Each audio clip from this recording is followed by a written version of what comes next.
So another thing that we've got in Ahrefs is the anchors.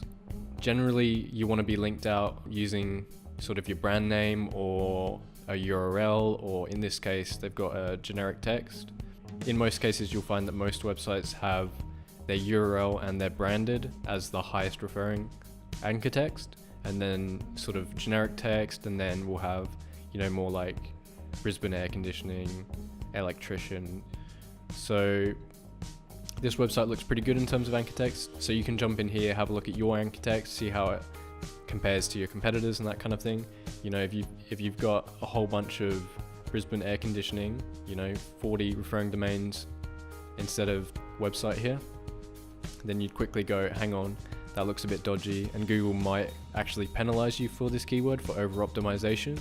And that's really what you want to try and look for in this section. Over optimization is something that people used to do, you know, back in 2010, 2011. It doesn't work anymore, and it's going to get you penalized. So if you can jump in here, have a look, see that pretty quickly. This website looks pretty good, and you can also see your do follow rates. 21% of these are do follow. Actually, it's 41 are do follow. 25 out of these 32 are do follow. It's got a bunch of referring pages here too, as well as some other info. So yeah, if you jump in here, you can have a look at the details.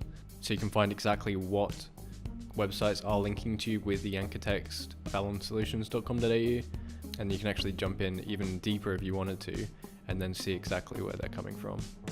And then this gives you a DR here and how many do follow backlinks they have. And you can export this sort of stuff.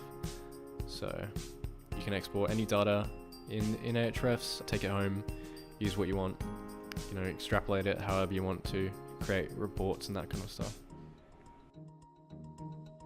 That's all for this part of the Ahrefs walkthrough. Thanks for watching. Don't forget to check back soon for the next part.